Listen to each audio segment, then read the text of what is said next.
الله أكبر الله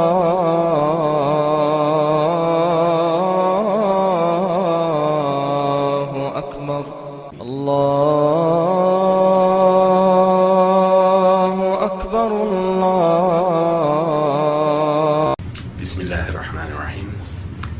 Assalamu alaikum. My name is James Frankel. I'm going to be speaking to you a little bit about my experiences coming to Islam. I'm speaking to you now from Honolulu, Hawaii, and it is September 2011. I'm sorry, 2010. Getting ahead of us.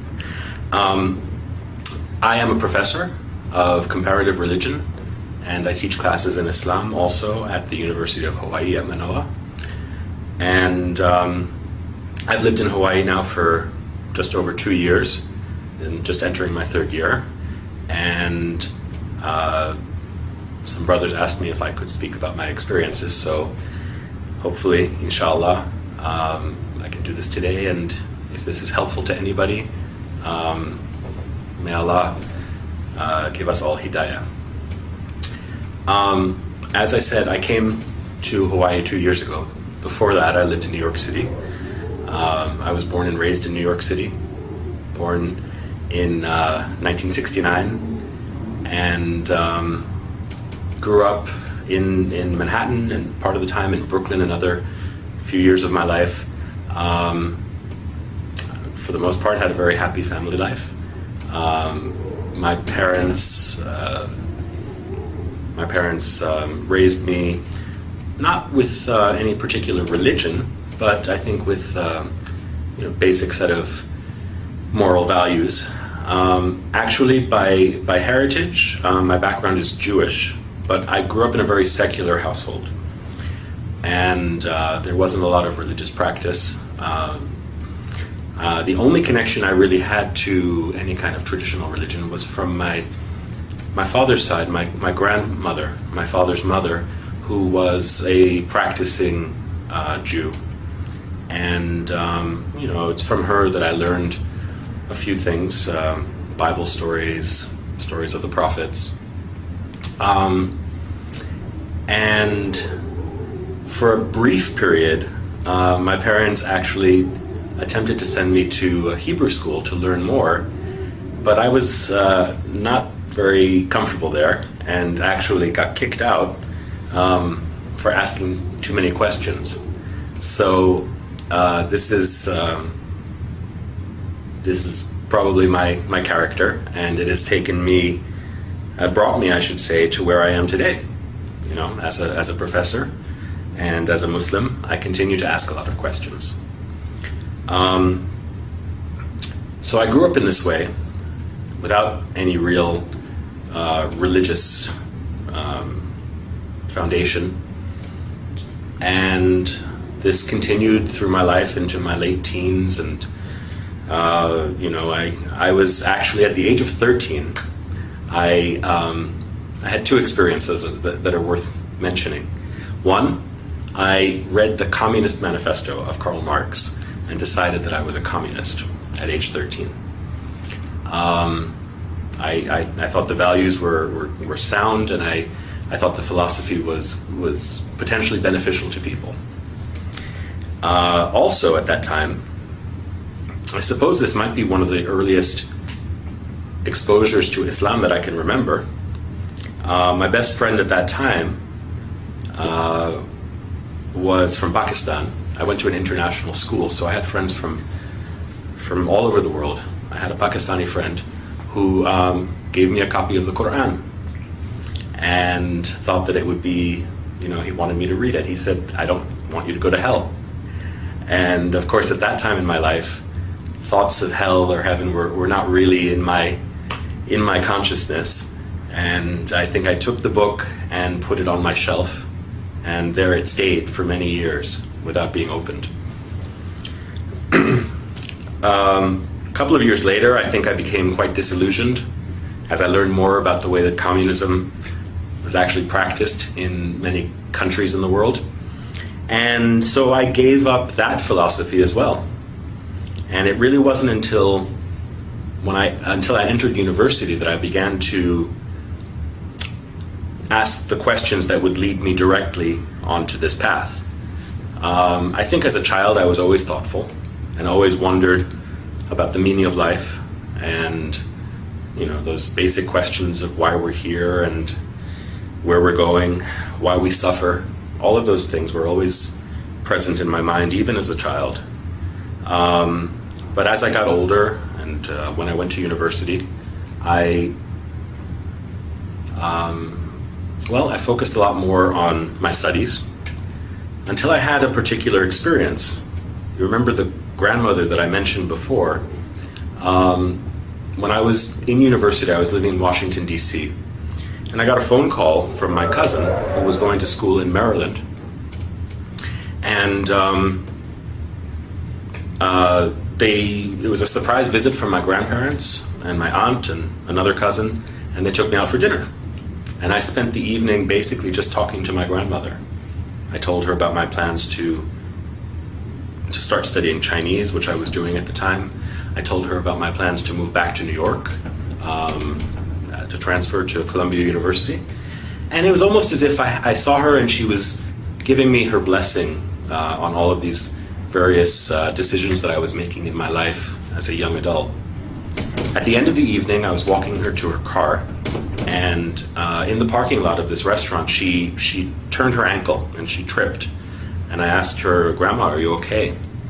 And she said, "Don't worry about me. Just worry about yourself."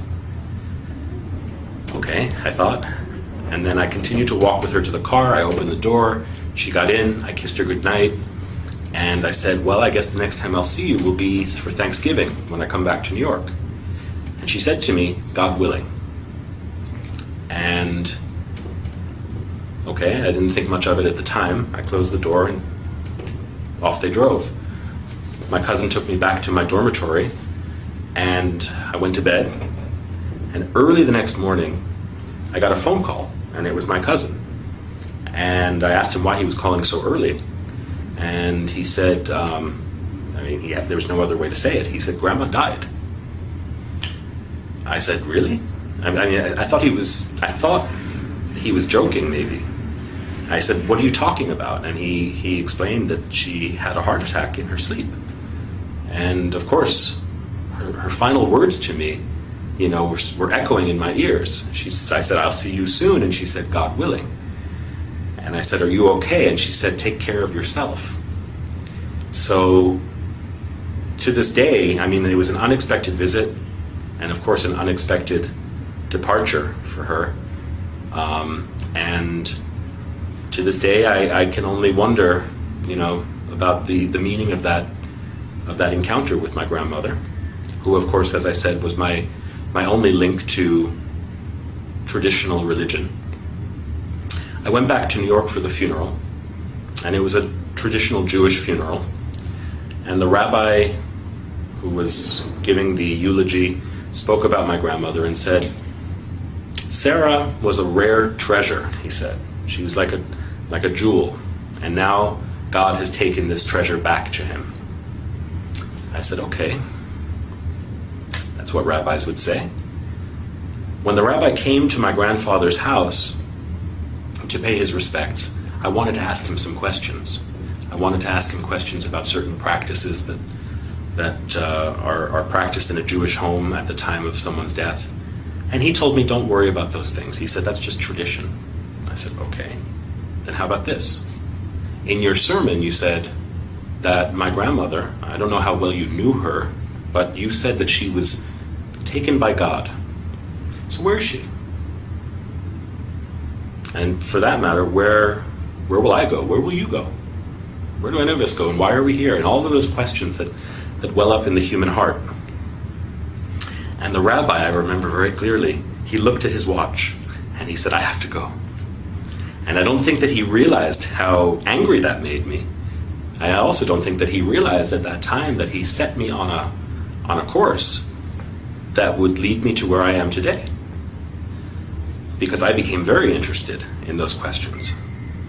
And at first I thought I would try to answer those questions, paying respect to my grandmother's memory.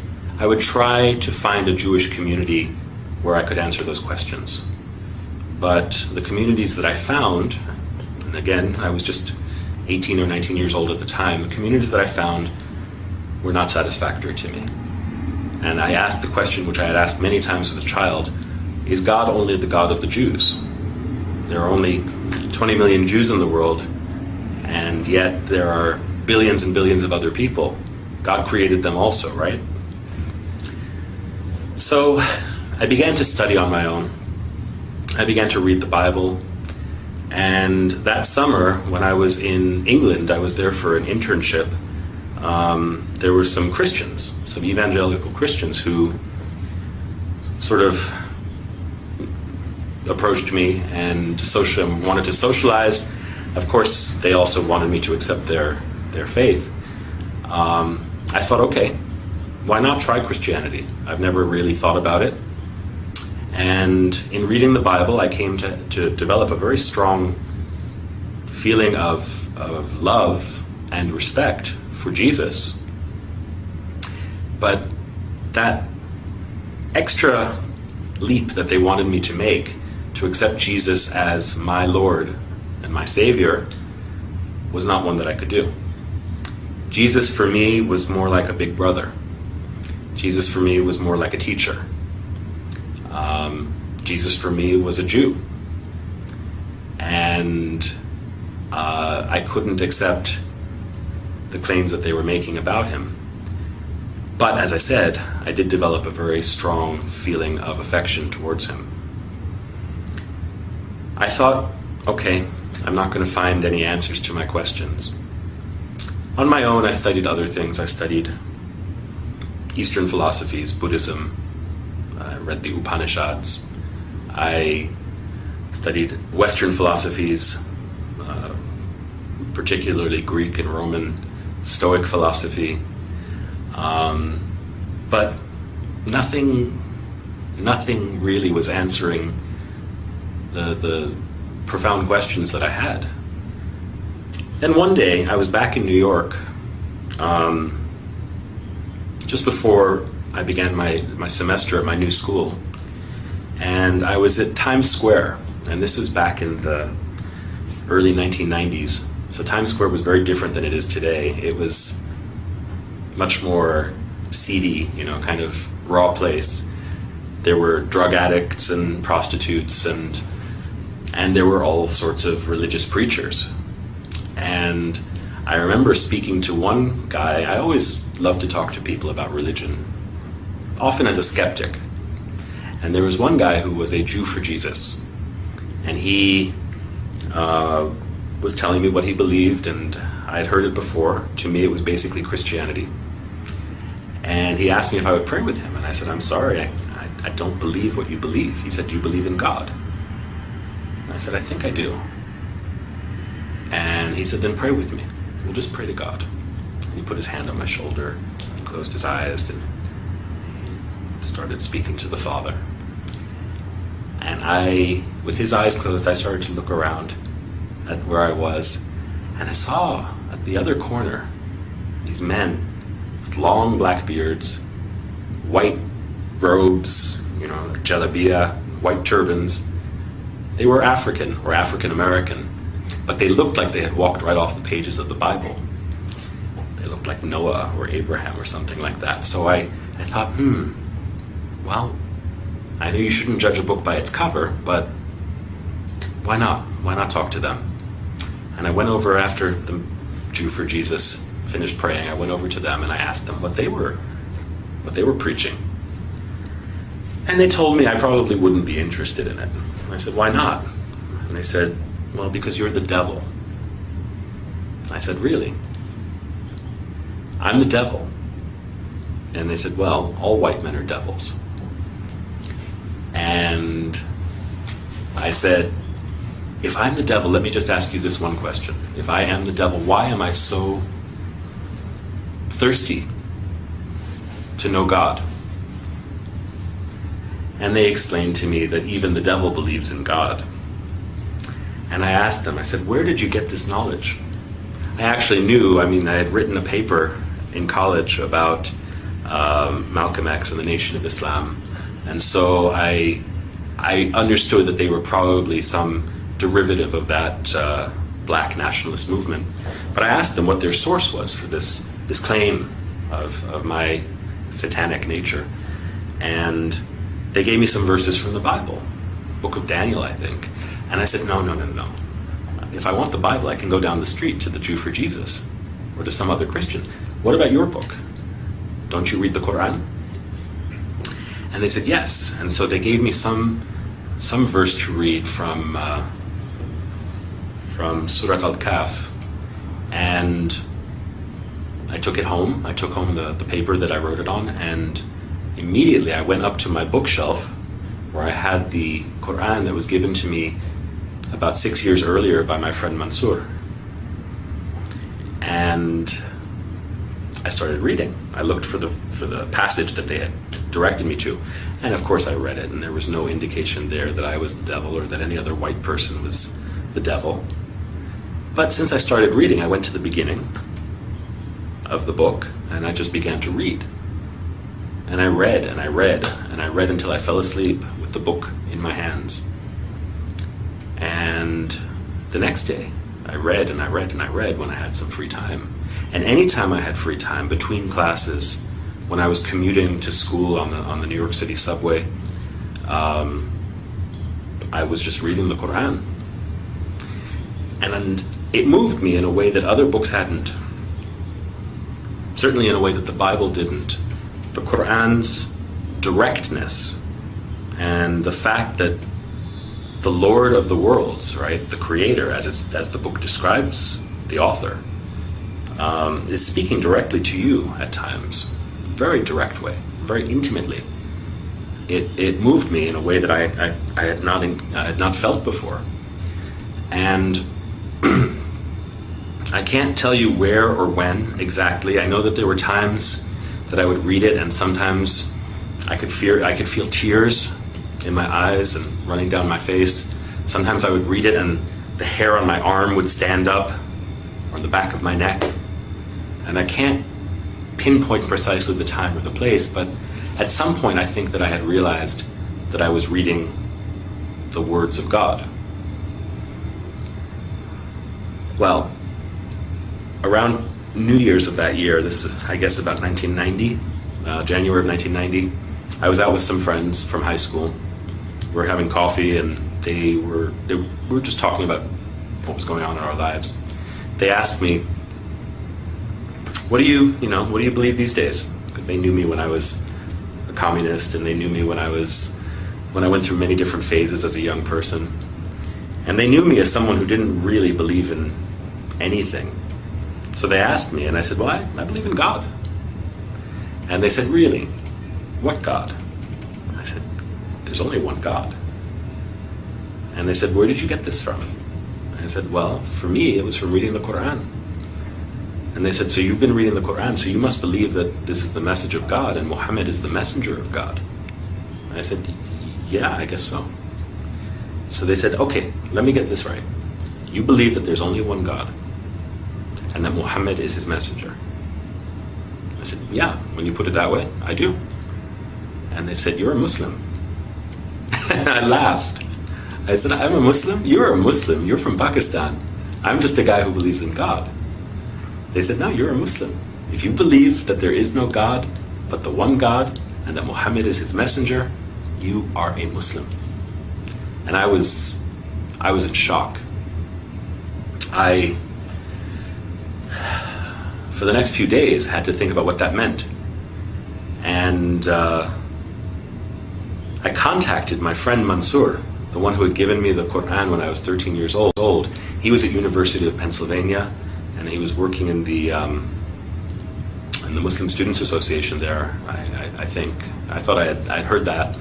And so I asked him if he could send me some literature that might, give an introduction to Islam, and also, the life and the requirements, I guess, of a Muslim. And he sent me a book or two, and one book in particular, Islam in Focus. I can't remember the author's name right now, but This book provided a very good introduction, not only to basic beliefs, but also to the 5 pillars of Islam. And I learned how to make salat. I learned how to pronounce the shahada. I learned how to make my wudu. All of these things from that book. And I started praying. I guess you could say I was a closet Muslim, because I was living in my parents' home at that time, and I would close the door and I would say my prayers. And even the first time that I ever fasted in the month of Ramadan, I did it completely on my own. I had no community. I just found out what time the sun would rise and what time the sun would set, and ate at the times that were permitted.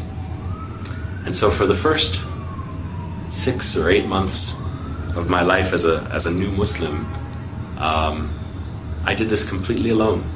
And my guide was the Quran and the book of this scholar. And that's the story of how I embraced Islam, actually. At a certain point, I had to tell my family. And so this was sort of coming out of the closet. And one night at dinner, I was sitting with my family, and I told them, I said, I've been reading the Quran. They said, yeah, we know. We've seen you carrying it everywhere. And I said, I really believe it. And I said, what I've learned is that besides believing, there are certain practical implications of that belief, which I have chosen to follow also. So I guess that makes me a Muslim. My mother's reaction was very strong. She cried. And I think she asked herself, and probably looked at my father and thought, where did we go wrong? How did this happen? I think my father's approach was much more relaxed. He probably thought to himself, well, my son was a communist when he was 13. He was, a skinhead when he was 16. He went through so many different phases, maybe this is just another phase. And I suppose both my mother and my father were onto something. I mean, this was a phase, but it wasn't just a passing phase, or so I thought, or hoped. And my mother must have realized that I was serious. But of course her reaction was one of fear and regret, which I suppose are understandable when one is ignorant and only has distorted perceptions based on misinformation or limited information. So there were great challenges in those first years trying to communicate with my parents. I have to say, alhamdulillah, they are very understanding, and they've been very patient, and we've come to a better understanding. At first I think my mother worried that I would turn into some kind of a monster. But I tried to reassure her that, since embracing Islam, I'm a better student. I think I'm a better son, And, it wasn't as though I was a bad person before Islam. Maybe for some people, setting foot on this path is necessary for them to be able to reform themselves. In my case, I thanked my parents, actually, for giving me the values that I was able to recognize when I came to Islam. And as I said, I wasn't a bad person, inshallah. Islam has made me, makes me, and will make me a better person. So, everybody's path is different, how they get there, and even once they embrace Islam, everybody has a different way of understanding this path. For me, it has a lot to do with learning and knowledge. I think that the basic purpose of life, the basic purpose of Islam, is to gain knowledge. Knowledge of ourselves, knowledge of our world, of our universe, and knowledge of our intimate relationship with Allah. So this has propelled me into my career. I don't know that I would be a professor today if I hadn't become a Muslim. I'm not saying that everybody should be a professor, but for me it's been a long journey of learning and now teaching. Along the way I've gained a great respect and appreciation for other religions also, which I don't think I would have had I not had this grounding in Islam. And I think that something that new Muslims should take to heart is that when one becomes a Muslim, one doesn't become a different person. Rasulullah sallallahu alaihi wasallam said that people bring to Islam what they had before. So even among his companions, there were people who had special talents or challenges, and these are ones that they would have to continue to work with or to work on after entering the path. So similarly, I think I can say that's true for me. There are many challenges, and life continues to have its struggles. It just requires patience. For me, this is almost a 20-year journey, and only Allah knows how and where it will end. So my advice to new Muslims, or even to people who have been Muslim for a long time, is just to bear with patience and see what Allah will surprise you with. Not with fear, but with love and with hope. If there are non-Muslims who are hearing me today, I think you owe it to yourself to know as much as you can about the things in the world around you. Islam is certainly present in the world. It's almost unavoidable in the news and in the world around us. And if you don't know any Muslims, probably will at some point. I think it behooves all of us to know each other. So, if you're curious, there are lots of resources out there. If you're in Hawaii, give me a call. I'm at the University of Hawaii at Manoa in the religion department, so if I can be of any help, let me know. And even to those people who are from Muslim families or who are, we can always increase in knowledge and in compassion and in love for each other. So it's that's my wish for all of you, and thank you for listening. With that, I say Assalamu alaikum wa rahmatullahi wa barakatuh. Allahu Akbar, Allahu